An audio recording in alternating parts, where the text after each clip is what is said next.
बजाला राजा तो बोले, बजाला राजा तो बोले कुंवर बानी जबले, बजाला राजा तो बोले कुंवर बानी जबले।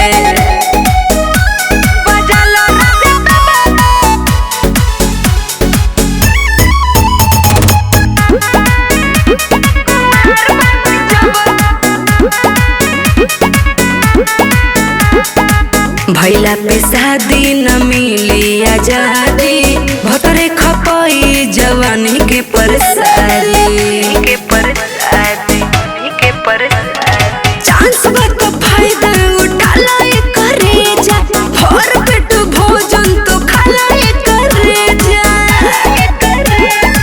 जबरी सटावलो पे रह जनी भगले, बजाला राजा तबले, बजाला राजा तबले कुंवर बानी जबले, बजाला राजा तबले कुंवर बानी जबले।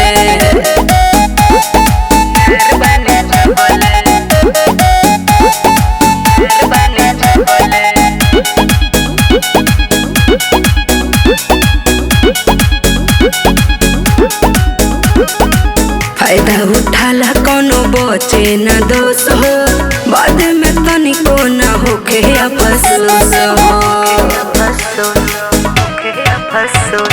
बानी हमर राजी त डूबल रह राजा, अपना डियर से न उबल रह राजा।